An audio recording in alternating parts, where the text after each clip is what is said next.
La vez pasada estamos hablando nosotros acerca de lo que es nuestras necesidades individuales.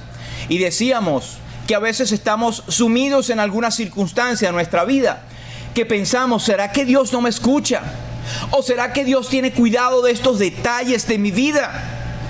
Mira, y el Señor Jesucristo dijo que si Dios cuida de las aves, y Dios tiene cuidado y sabe inclusive la cantidad de cabellos que tenemos nosotros, ¿cómo crees tú que no va a cuidar de nuestras cosas más pequeñas? Dios tiene cuidado de las cosas que para nosotros son insignificantes, porque Él es el soberano Dios. Él nos creó. El salmista decía, mi embrión vieron tus ojos, y en tus libros están todas las cosas que están escritas acerca de mí. Él lo conoce todo. Así que si tienes algo en tu corazón que te da como temor decirle a Dios o decir estará muy ocupado, pues no es así. La Biblia declara que tenemos que llevarle todo a Él en oración. Hay un poeta que escribió uno de los signos conocidos entre el pueblo cristiano que dice, ¿te hallas débil y oprimido? ¿De cuidados y temor te desprecian tus amigos? Todo esto es porque no llevamos esto a Dios en oración. Así que es la segunda parte. Y el domingo pasado veíamos, o el antepasado quiero decir, veíamos que Dios tiene cuidado aún de nuestra parte económica. En una ocasión los fariseos le preguntaron a Jesús, oye, tu maestro no paga impuestos. Y el Señor entonces fue y le dijo a Pedro, anda y saca el primer pez y allí estará para cubrir todo lo que ellos piden. Y después dijo, dad al César lo que es del César. Es decir, el Señor quiere que nosotros seamos responsables con nuestras obligaciones de pago. Alguno alguna vez dijo, no, ahora yo soy cristiano y la Biblia dice, los que están en Cristo nueva criatura es, las cosas viejas pasaron y ahora todas son hechas nuevas, también las cuentas pasaron. No, tenemos que ser responsables con cada cosa que tenemos en este mundo. Dad al César lo que es del César y a Dios lo que es de Dios. Pero entonces Dios, el Señor Jesucristo también nos dio el ejemplo de que está en cada detalle de nuestras vidas, en nuestras tormentas. Y vimos el momento cuando Él le dijo a sus discípulos, pasemos al otro lado. Y se subieron a la barca. Y cuando estaban en ese momento, hubo un tiempo en que se desató una tremenda tempestad. Y dice la Biblia que habían otras barcas que también zarparon con ellos. Pero había solamente una barca donde Jesús estaba. Y era la barca de sus seguidores, de los discípulos. Y esto nos hace pensar de que hay muchas personas alrededor en el mar de la vida. Y van a confrontar las mismas tempestades que tú y yo tenemos como cristianos. No estamos exentos de los problemas y de las tempestades de la vida. Pero podemos estar confiados de que el Señor está con nosotros y de que Él dijo, he aquí yo estoy con vosotros todos los días hasta el fin del mundo. Y cuando aquella tempestad se levantó, los discípulos llamaron a su maestro preocupados, diciendo, maestro, ¿no tienes temor? ¿No tienes cuidado de que perecemos? Y el Señor les reprendió diciendo, hombres de poca fe. Y levantándose, el Señor reprendió el viento y las olas y se hizo grande bonanza. Y esto nos hablaba de que muchas veces el Señor permite de que nosotros pasemos por tempestades. Y en medio de la tempestad y prueba, Él se manifiesta con su presencia. Pero hay momentos en que el Señor simplemente la quita y la calma para nosotros. Estaba pensando y ayer estaba bien impresionado por un familiar muy cercano que es, gracias a Dios, una creyente fiel en el Señor. Y conversando ayer, ella tenía mucho dolor porque había quedado libre del cáncer con terapias que le hicieron hasta el año pasado, pero aparentemente el doctor le dijo que no había podido cubrir o sacar completamente y que eso tenía un riesgo. El riesgo, bueno, se hizo realidad. Ahora ella tiene metástasis o una cobertura mayor del cáncer que ya es, ella dijo, tengo la oportunidad de que me den terapia, pero yo no voy a pasar por eso. Y yo estoy confiada en el Señor. esta es su voluntad. Y a todo el que me llama, yo no permito que llore. Y yo estaba a punto de llorar, yo tuve que quitarme del teléfono. Y luego leímos y oramos. Y qué confianza, qué fuerza, qué fe me transmitió mi prima. Estando en una tormenta que sabemos que va a desencadenar en la muerte. Y ella está confiada. Y yo que predico de estar en confianza con el Señor, yo me quebré ayer. Pero vemos la confianza que en medio de las tormentas Jesús está allí. Ella está en una tremenda tormenta de la vida.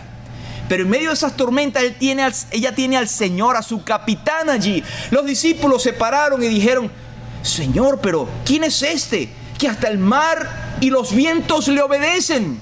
Y esto nos hace pensar que muchas veces decimos que somos cristianos y desconocemos quién está en nuestra barca. Es el poderoso Jesús, el Dios, el Señor de señores y el Rey de reyes. Dice la palabra que Él hizo todas las cosas con la palabra de su poder y la sostiene. Y Él es nuestro Salvador. Qué tremendo es tener a Cristo.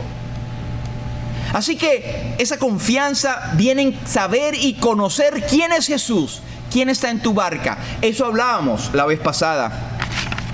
Pero hoy quiero tomar este tema acerca de la ansiedad y el temor. Y esto es algo de la cual nadie se escapa.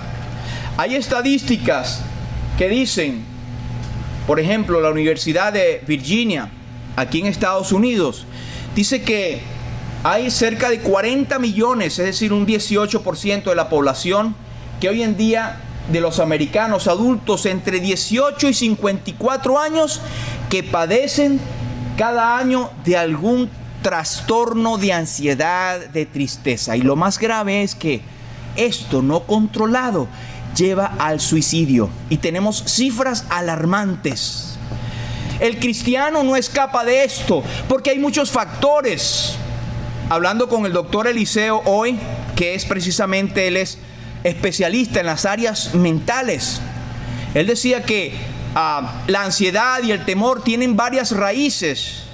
Una es la raíz mental. La gente se imagina cosas y allí se va y se concentran y se vuelve crónico. Pero también está la raíz social. ¿Qué es lo que está alrededor? La falta de trabajo, la economía, las guerras, la inseguridad. Eso hace que la gente viva en zozobra y se vuelve en una ansiedad y en depresión. Pero está otra que es bien importante, que es la parte espiritual. La mayoría de estas personas tienen conflictos de ansiedad y de temor porque no conocen quién es el creador del mundo y quién puede ser su salvador. Tienen a Cristo fuera de su fórmula de la vida y dicen: yo puedo arreglar esto, y terminan suicidándose.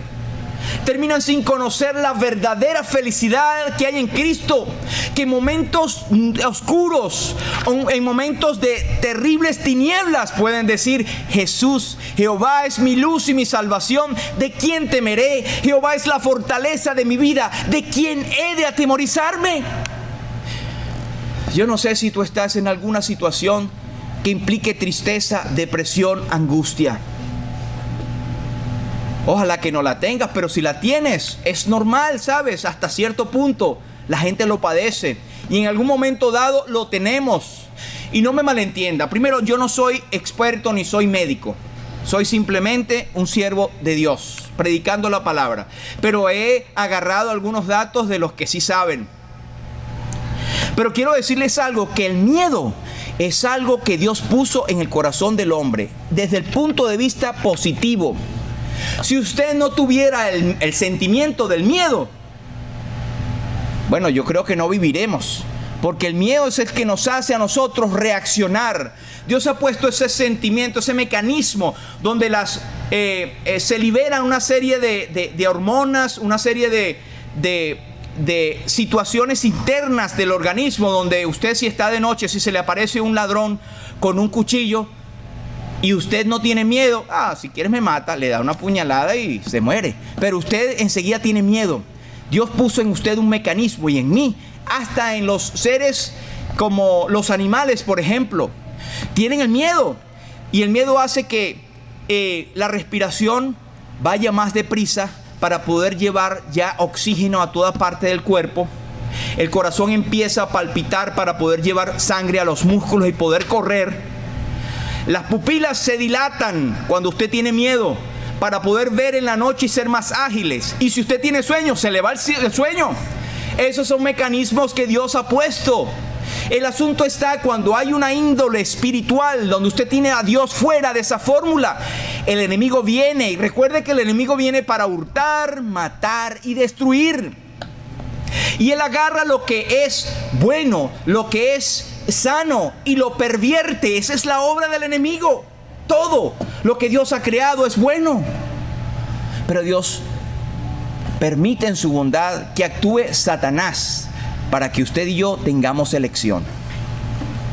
Pues bien, hablábamos de que en Job 14:1 nos dice de que el hombre nacido de mujer es corto de días y hastiado de sinsabores. La Nueva Versión Internacional lo dice aún más claro.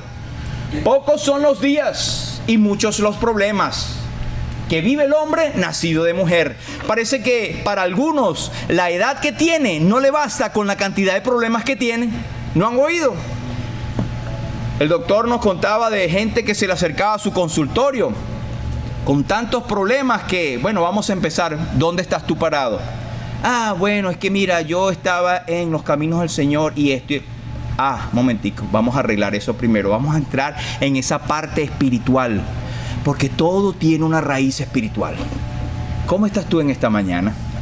¿Cómo está tu relación con Dios? ¿Cómo está ese sentimiento? ¿Cómo está esa intimidad que tienes con Dios? ¿Tienes a Cristo como Señor y Salvador? La voluntad de Dios para la vida del hombre está errada para muchos. Ellos piensan que Dios los ha puesto en esta tierra para ser felices, millonarios y no tener ningún tipo de enfermedad ni tristezas. No. La voluntad de Dios para con el hombre primeramente es que el hombre conozca a Cristo como Señor y Salvador. Timoteo nos dice, porque esto es bueno y agradable delante de Dios nuestro Salvador, el cual quiere que todos los hombres sean salvos y vengan al conocimiento de la verdad. Porque una vez que usted viene al conocimiento de la verdad, muchos de los problemas van aclarándose y usted tiene un asidero donde reposar su fe. Así que hay una conducta o una condición genética para el temor y el miedo. Esto nos lo dijo el doctor antes de venir. Una conducta genética, es decir, hay gente que tiene una predisposición a la ansiedad, al temor, porque la mamá es, o la mamá era, el abuelito, la tía abuela por allá también sufrió de los nervios. Hay una predisposición genética. Eso está comprobado por la ciencia. Pero también hay una condición médica. Con mucho respeto, porque hay médicos acá que después me van a jalar la oreja. Pero hay una condición médica. Gente que abusa o toma medicamentos que pueden generarle algún tipo de depresión. O cuando tienen alguna falta de vitamina, o la vitamina B, o la niacina, o el magnesio. Muchos componentes químicos que pueden llevarle a la depresión a la persona. Pero también está la condición espiritual. Cuando la relación con Dios no está bien, empiezan los problemas. Cuando usted tenga mucho problema, busque primero cómo está su relación con Dios. Vamos a ver un ejemplo. Pero ahí tenemos entonces que en vista a todas estas cosas, seamos sabios y busquemos ayuda. Busque ayuda. Proverbios nos dice, el corazón del entendido adquiere sabiduría y el oído de los sabios busca la ciencia.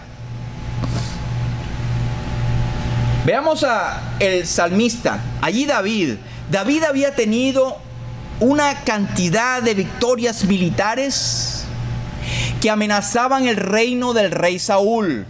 Y el rey Saúl tuvo temor de esto y buscaba para matarlo, para quitarse ese problema. Y David, los temores que él tenía vamos a decir, fueron justificados, porque lo estaba buscando para matarle, para quitarle la vida. Y él andaba de un lugar a otro con sus 600, sus valientes, y Saúl con sus miles y 10,000 para buscar matarle. Y Dios le libró porque Dios tenía un plan para David. Pero fíjense lo que dice David en el Salmo 55. Escucha, oh Dios, mi oración. No pases por alto mi súplica. Óyeme y respóndeme, porque mis angustias me perturban. Wow. ¿Ha analizado usted ese versículo? Muchas veces nosotros estamos en esa condición. Y note usted la repetición de las súplicas que él hace. Escucha, número 1. No pases por alto, número 2. Óyeme y respóndeme, número 3. Era una insistencia a buscar ayuda porque su angustia era mucha. Sus angustias le estaban perturbando, le estaban llevando a actuar de una manera distinta y le estaban acabando en vida. Ahí vemos la angustia, o como también lo consulté, la angustia en algunos momentos puede ser llevado como la misma ansiedad. Son primas hermanas. Pero ahí está el salmista con esta situación. Así que si tú y yo pasamos por esto, el gran rey David también lo pasó. Y hay solución, eso es lo que queremos ver. Estamos analizando el problema, pero también hay solución en el nombre de Jesús. La palabra angustia en el original, en griego, es una palabra que es angiere, que quiere decir ahogar. Y no me dirá usted cuando tiene angustia, ay, siento como un ahogo, me estoy ahogando. Eso es la palabra en sí, angustia.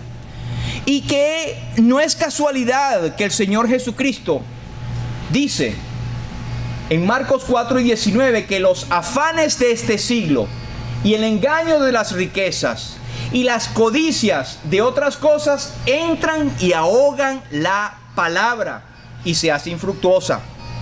Mire, ¿qué es lo que es hacerse infructuoso? Cuando usted, por ejemplo, quiere abrir esa puerta y está trancada, o están 3 personas allí del otro lado evitando, sus esfuerzos se hacen infructuosos. No puede lograr aunque hace esfuerzos. Bueno, la palabra de Dios no obliga a nadie. Dios nos da la plena libertad y Dios nos ha dado su palabra. En ella encontramos la vida. Pero ¿dónde tenemos a veces la Biblia? La tenemos abierta tal vez en la sala. Yo tengo la Biblia, pero la lees, la aprovechas. Y a veces hay 3 cosas acá que el enemigo usa. Fíjense bien, dice: afanes de este siglo, engaño de las riquezas y codicias de otras cosas. Eso ahoga la palabra de Dios. Es más, puede ser que Dios te esté hablando en este momento y te esté tocando tu corazón acerca de buscarle a Él. Y tal vez estés analizando tu problema desde el punto de vista de lo que estamos viendo. Pero el enemigo viene y te pone en la mente los afanes de este siglo. Es decir, mi trabajo, los afanes, el trabajo, las angustias propias que genera mi trabajo. No, yo no tengo tiempo. Al final no tienes tiempo para Dios. Los afanes te hacen ahogar la palabra de Dios. Lo segundo, el engaño de las riquezas. Y eso puede decirse como el amor al dinero. Fíjense que la Biblia dice que la raíz de todos los males es el amor al dinero. No es el dinero en sí, el dinero es blanco y negro, o verde y blanco, ¿no? Pero el dinero en sí no es malo, pero es la raíz de todos los males, es el amor al dinero. Hay gente que se enfrasca en trabajar tanto para tener, para poseer, que la palabra de Dios es ahogada en él, porque puso su mirada en otras cosas. Las codicias de otras cosas. No tengo y quiero tener aquello. Y en eso, en lo que es el afán, el engaño que el enemigo hace acerca de las codicias y las riquezas. Y estas cosas ahogan la palabra de Dios en ti. Así que yo te aconsejo, te digo en el nombre de Jesús, que dejes que el Espíritu Santo trabaje en tu corazón en esta mañana y busques las cosas de Dios y quites de la mente cualquier otro pensamiento, el qué dirán, mi trabajo o todo lo demás, porque nada de eso va a dar cuenta delante de Dios por ti. La Biblia dice, cada uno dará a Dios razón de sí mismo. Y habrá un momento en que tú tendrás que presentarte ante la presencia del Dios como juez. Si no le aceptas como Salvador, y tendrás que dar cuenta a Dios inclusive de momentos como esto. Pero para el cristiano también, nosotros estamos en el mismo barco o en el mismo mar, pero en nuestro barco tenemos a nuestro capitán. No seamos como los discípulos que dijeron, ¿quién es este? Tenemos al Salvador con nosotros. Pero dice David, él continúa en su Salmo 55, este es en la Nueva Versión Internacional, y él dice, se me estremece el corazón dentro del pecho, me invade un pánico mortal, temblando estoy de miedo, sobrecogido estoy de terror. ¡Wow! Cualquier médico, psiquiatra o psicólogo analiza esto y es un diagnóstico de alguien con una posible depresión. Fíjense, el miedo es causado por algo físico, que algo que tú tienes acá. No, doctor, el miedo es una reacción a algo que tú puedes ver. El temor no lo ves, es injustificado y a veces puede ser algo que ni siquiera va a venir y ahí lo tienes. Pero en cualquier forma, como yo les comenté, Dios ha puesto en nosotros esa chispa del miedo en nuestros corazones para activarnos y huir o atacar. El problema está cuando por cuestiones espirituales nosotros permitimos que un estado de esto sea crónico. Y ese estado que yo les hablé, cuando uno está en alerta por algo que está... Yo recuerdo cuando yo estaba niño, yo tendría como tal vez 9 años, estaba en el cuarto de mi casa y desde mi ventana se veía el patio de mi casa y se veía parte del techo. Y yo oí un ruido y yo abrí los ojos y yo ahí vi una sombra. Un tipo, un ladrón, estaba arriba del techo del patio de mi casa. ¡Wow! Eso me petrificó, el corazón se me estaba saliendo. Lo sentí aquí. Los ojos se me pusieron así clarito que pude ver la figura del tipo, del supuesto ladrón este. Los nervios me paralizaron y yo quería gritar y salir y ahí me quedé por unos cuantos segundos hasta que pude vencerlo y me levanté de la cama y fui a donde mi papá. Papá, ahí hay un señor arriba. ¿Dónde? Y se paró y prendieron las luces y aquel tipo se fue. Pero es una experiencia que me quedó grabada. Yo sentía que me iba a morir. Yo casi podía masticar el corazón. Temblaba. Ese era un miedo por algo que a lo mejor el tipo ni siquiera, a lo mejor estaba paseando por arriba de los techos. O no iba a entrar a mi casa, pero era un miedo a algo que iba a ocurrir. El salmista dice, se me estremece el corazón en el pecho. Y esto es una de las simbologías o de los síntomas de aquel que está sufriendo un ataque, tal vez un ataque de pánico, un temor que ya va más allá de un simple temor. Luego hay un pánico mortal, tengo miedo a morir. Es algo como que me voy a morir, que es alguna sensación tan terrible. Y luego empiezas a temblar y viene un terror. Esta es la situación que tenía David. Fíjese el cuadro que está planteado en las Escrituras. Parece que Dios lo puso en los grandes hombres de la historia, grandes hombres espirituales que lograron victorias, pero están allí para que sepan, ellos eran humanos y tú y yo podemos pasar por eso. Él tenía estremecimiento, tenía pánico, tenía miedo, tenía terror. ¿Tienes tú algunos de estos sentimientos? Tal vez no has llegado a estos extremos, pero tal vez tienes miedo por algo que ni siquiera posiblemente ocurra. Pero es también porque no has puesto tu confianza en el Señor. A ti, hermano, en Cristo. O a ti que no tienes a Cristo todavía. La solución ya va a venir. Sigue diciendo David. Dije, ¿quién me diese alas como de paloma? Volaría yo y descansaría. Ciertamente huiría lejos, moraría en el desierto. ¿Qué es lo que usted ve allí? Cuando la gente tiene esos ataques de pánico, de terror y de miedo, ¿qué es lo que provoca? Bueno, ojalá tenga alas y yo me pierdo de aquí.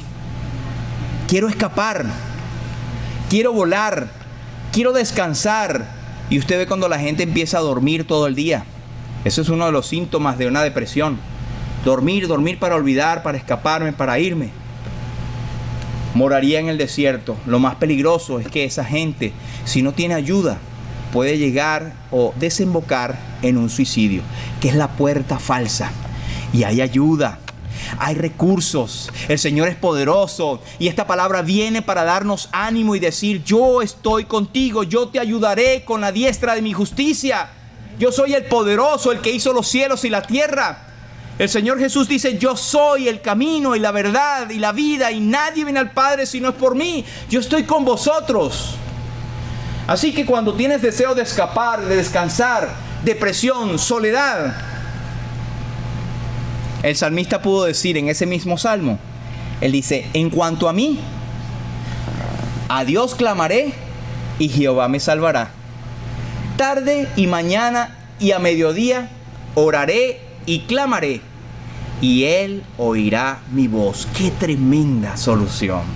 Ahí tenemos la fuente de vida, la palabra de Dios, que recuerden, puede ser ahogada por los afanes de este mundo, los engaños de las riquezas, las decepciones del enemigo. Pero ahí tienes, en cuanto a mí. Ahí vemos varias cositas interesantes.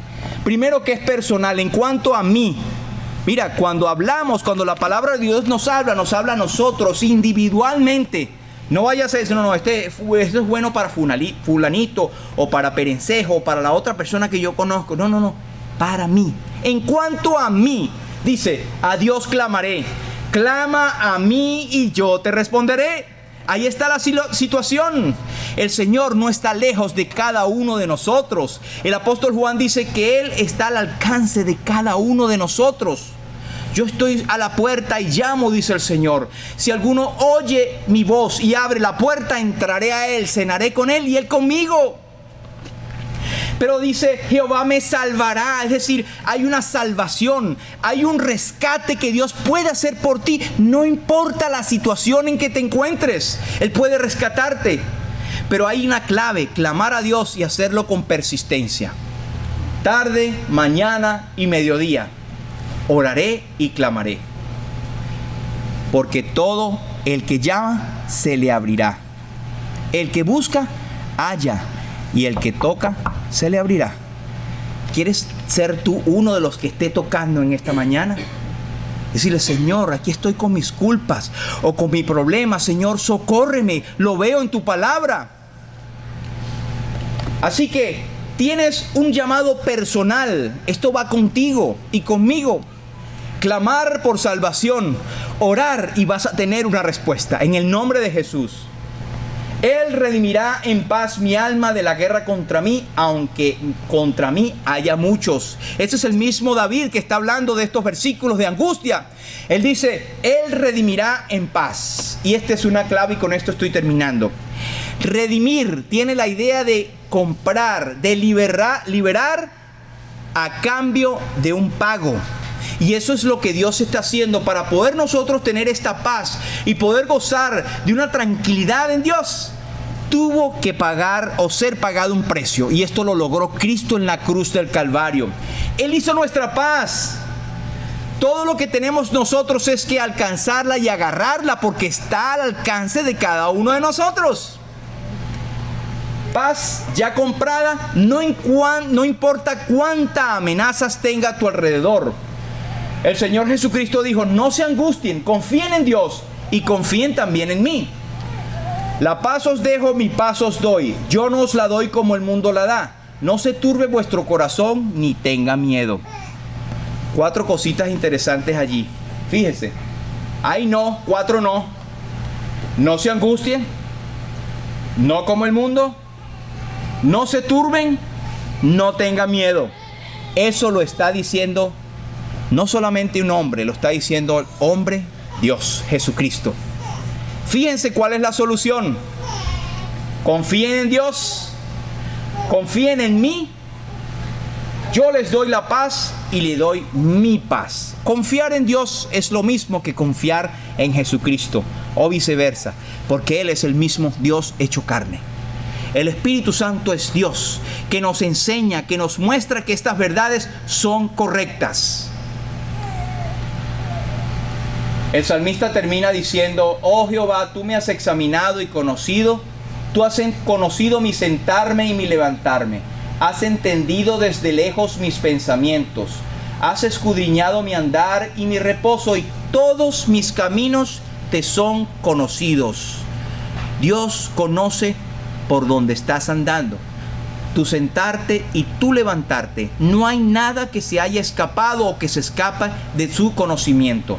Dice el libro de Romanos que todas las cosas están desnudas y abiertas a los ojos de aquel a quien tenemos que dar cuenta. Pues aún no está la palabra en mi lengua, y aquí, oh Jehová, tú la sabes toda. Ahí vemos que Jesús es suficiente y es omnisciente y es poderoso. ¿Cómo se logró esta paz? En la cruz del Calvario. Y ahí es donde queremos nosotros ya regresar, a la cruz. Él herido fue por nuestras rebeliones, molido por nuestros pecados. El castigo de nuestra paz fue sobre él, y por su llaga fuimos nosotros curados. Isaías 53. Es decir, que ahí tenemos nosotros unos beneficios. Cristo hizo esto para que nosotros tuviésemos aquello. ¿Qué hizo Jesús? Él pagó el precio de nuestra paz en la cruz del Calvario. ¿Quieres tú tener esta paz? Hermano en Cristo, si estás teniendo problemas, hoy es el día aceptable de que tú puedas poner tu confianza nuevamente en Jesús y darte cuenta de a quién tienes en tu barca. No seas incrédulo, sino creyente. Cierra tus ojos, por favor. Vamos a orar. Padre, en el nombre de Jesús, te damos las gracias porque tu palabra nos enseña que como seres humanos podemos tener ciertas situaciones que nos pueden alejar de ti, y el enemigo conoce también el andar del ser humano, y por eso es que él tiene una permisividad, y por eso es que el ser humano puede, Señor, si no pone la mirada en ti, caer en las garras del enemigo. El enemigo no vino sino para hurtar, matar y destruir, pero Jesús vino para que tengamos vida y para que la tengamos en abundancia. Gracias por los recursos que encontramos en tu palabra. Y aunque tengamos temor, aunque tengamos miedo, pánico o terror, tú has prometido estar con nosotros. El Señor Jesucristo nos dio la promesa: no se turbe vuestro corazón ni tenga miedo. Creéis en Dios, creed también en mí. Mi paz os dejo, mi paz os doy. Yo no os la doy como el mundo la da. Gracias, Señor, porque esa paz fue comprada por Cristo en la cruz del Calvario. En esta mañana, si tú tienes, mi amigo o hermano en Cristo, momentos de situación, de tristezas, o que no puedes, crees que no puedes manejar, este es el momento. Dile allí al Señor: Señor, entrego en este momento todas mis cargas a ti. Quiero echar toda mi ansiedad y angustia sobre aquel que ya pagó el precio en la cruz del Calvario. Dile al Señor allí donde estás: Señor, quiero ser tuyo, quiero que tú seas mi Señor, quiero que tomes todo lo que yo no puedo manejar, que es nada. Señor, llévame en tus brazos. Tú has prometido con tus brazos poderosos llevarme, andar conmigo, y eso quiero hacerlo una realidad en esta hora. Confieso mis pecados a ti, Señor. Confieso que me he desviado, Señor. Y los que no tienen a Cristo como su Señor, este es el momento en que puedan decir: Señor, te recibo como mi Señor y Salvador. Creo que moriste en la cruz. Creo que mis pecados fueron llevados por ti en la cruz, y mis pecados fueron ya cancelados por tu sangre. Creo que fuiste muerto, diste tu vida y que resucitaste al tercer día para ser Señor de los vivos y de los muertos. Te acepto como mi Señor y Salvador. Gracias por esta libertad que tenemos en Cristo. Gracias, Señor, por tu palabra. Te glorificamos, y a ti sea la gloria y la honra. En el nombre precioso de Jesús. Amén.